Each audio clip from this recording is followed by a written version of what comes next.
Hi Greedy 3Ders, bit of a nostalgic one for me at least. Do you remember 1998 when Valve released Half-Life, about the neurotic physicist Gordon Freeman who encounters an alien incursion? It was a classic game, it's had a few follow-ups, but I've always loved that game. It was well ahead of its time. Well, today we're making Gordon Freeman from said game. I'll be showing you where I got him from, I'll be showing you how I made him, and I'll be showing you how I painted him. Stay tuned. And we're going to be getting this character from Hell Studios, where you can find wonderful, wonderful things. But here is Mr. Freeman, the classic Gordon Freeman. So we're going to be making him today and painting him all up for you. Now, I've downloaded this file and I've assembled it all in the blueprint slicer. As yes, we're going to be making this on the Ultracraft Reflex RS, the wonderful machine from H3LL, using Sunlu ABS like resin. And here he is, all printed and draining wonderfully in the Reflex RS. Once he's off and he's been cured and cleaned, etc., I'm just going to clean him up with some sandpaper. I'm going to make sure everything fits where it should do. All the joints go together, and thankfully there was no shrinkage. Everything worked together. The files look absolutely beautiful. Everything is printed wonderfully on this wonderful machine using some wonderful resin. Now here he is. He's been primed in a little bit of the Citadel paint Chaos Black. Everything's been made on the Hay gears except the base, which I printed on the Creality K1 in some PLA. Just made life a little bit easier for me at the time.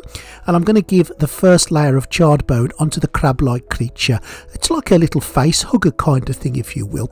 This is a wonderful alien that transforms into many things, but he's getting a second coat of bleach bone just to highlight his areas up a little bit. I want him to be a little bit creamy, a little bit fluorescent, a little bit wet. So we're going to do quite a bit of work with him, and I'm going to downgrade a bit of his colouring with some Agrax Earthshade, going into the nooks and the crannies of his body, into his folds and his lower parts of the body. I just want to give him some highs, some lows, and some base colours of a creamy browny colour. We're going to add a lot of work to this on the brush stage, but at this stage, at the moment, I just want to get him some base colours, and this is what he looks like. Creepy at the moment, I would say. What do you think?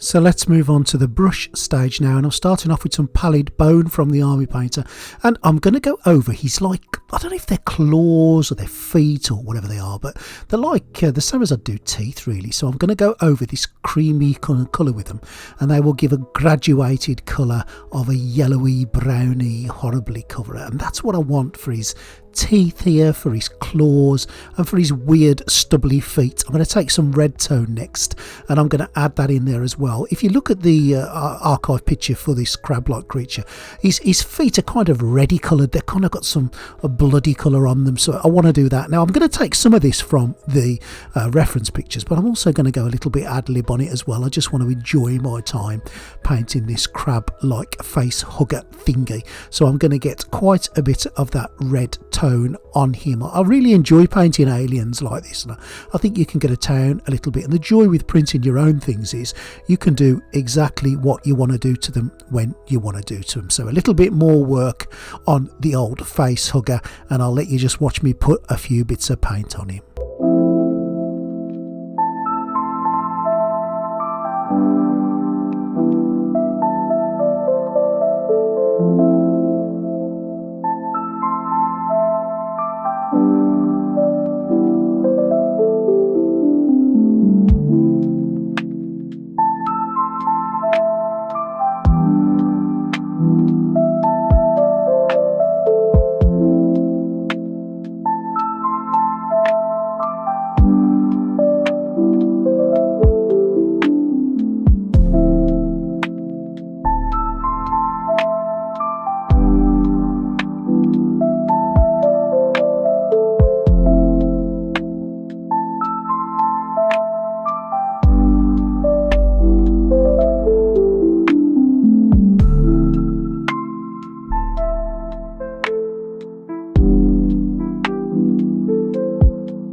Now, I can't tell you how much I really did enjoy painting this face hugger alien-y head crab thing from Half-Life, and I finished him off with some Vallejo liquid gloss just to give him that slimy old look. And that bit there when it attaches to the head, I've given it some of that blood from the blood god, and it looks wonderful and gruesome, and I am very, very happy with how old Krabby has turned out.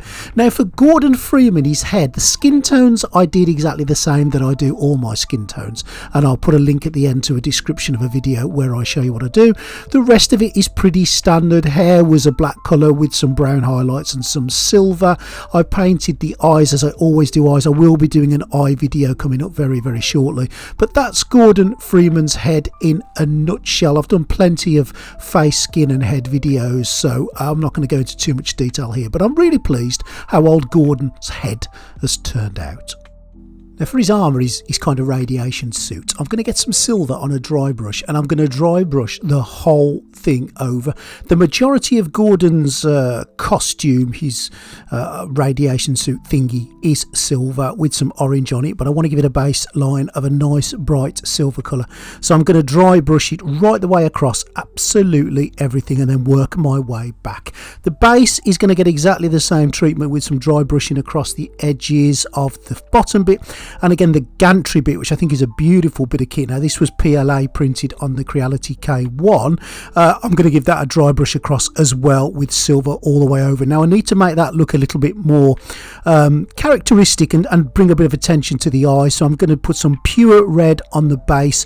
I just want to take away from the blandness of the black and the silver. I don't want to do that much to the base, but just to add another colour to it before moving on to Dirty Down Rust. This stuff is absolutely incredible for rust, and all I'm going to do is apply, literally get the oldest, tattiest brush I've got and splodge it on there, and that's all you need to do with this stuff. It will do the rest for you. Just leave it to dry and it turns into a real rusty colour. Now, what you can also do is get a really thin brush and just draw some lines down as if the rust is dripping, which I've done also, and I've just added a few sporadic spots across. Now, me and some masking tape got really, really friendly in Gordon Freeman. I spent a lot of time with me masking tape, getting it all protected and ready for the lava orange air colour that I'm going to be spraying on to give him that signatory look of his orange armour. So get that on there. I've left some of the black poking through. I haven't just made it stark orange because I don't want to do that. I want to make it look a bit more ancient and old and used, and this orange is a beautiful colour for old Gordon Freeman's armour. Get it on there using your airbrush to get the colours nice and even and well spread out, and that's what we did all the way across. Then the opposite of putting on the masking tape is to getting it off, and I quite enjoy this bit because you get a bit of a reveal to see the contrast in the two colours between the sort of antique silver colour and also the orange, and I'm really, really pleased with how that's come out. Now, for the centre part of his Half-Life symbol, it's yellow, so I'm using some fire lizard on the edge of a brush, and I'm just going to paint that all the way really carefully along the emblem. I don't want to splatter it across onto the orange, but I do want it to stand out in the centre, so I'm giving it a couple of coats of that before moving on to panel line ink. This stuff is great. You've seen me use this on quite a few videos.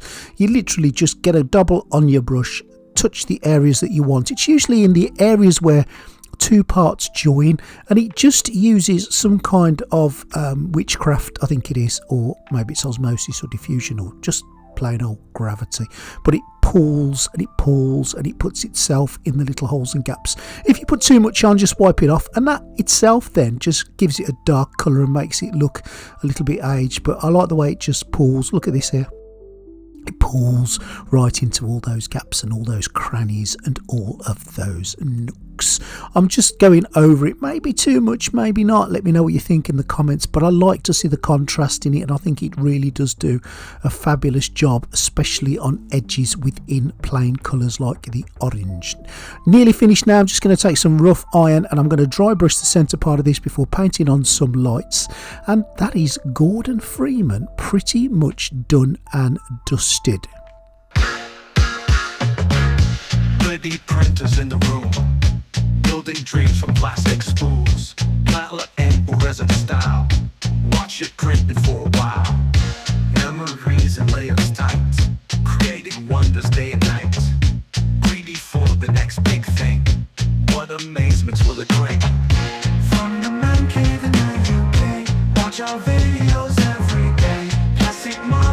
come to life. Subscribe to see the next delight. Resin pooling just so fine. Prints so detailed they look divine. From digital to the real, transforming dreams is so surreal.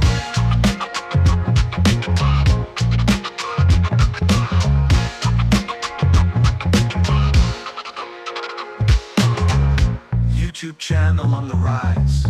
Tell your friends we hit the skies. Printing magic every day. Resin fantastic leads the way. From the man cave in the UK, watch our videos every day. Plastic marvels come to life. Subscribe to see the next delight.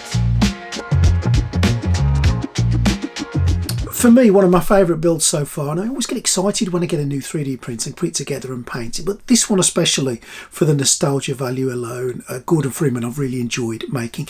If you enjoy what you see on Greedy 3D, please think about supporting the channel. You can do it a number of ways. Subscribe to the channel, it's down there, just give it a click and you're subscribed and it's done, and then you won't miss any more forthcoming videos. If you want to join our Patreon, please feel free to do so. It can be for as little as nothing, or it will cost you a couple of quid a month. It's up to you entirely. All the details are down below. If you want to buy anything that you see me use, if you want to buy one of the printers or some of the paints or the brushes, all the links are down below. They're affiliate links, and a little bit will kick back and allow me to carry on doing these. But today I've thoroughly enjoyed making Gordon Freeman and painting him up, and every model to me is exciting. I look forward to doing every one of them, and I hope you enjoy too. Now, I'm no expert on these things. I'm no expert artist, so you may look really close and spot little problems, but do you know what? All of us are the same unless we are absolute professionals. I hope you've enjoyed that today. Let me know what you think. See you next time on Greedy 3D.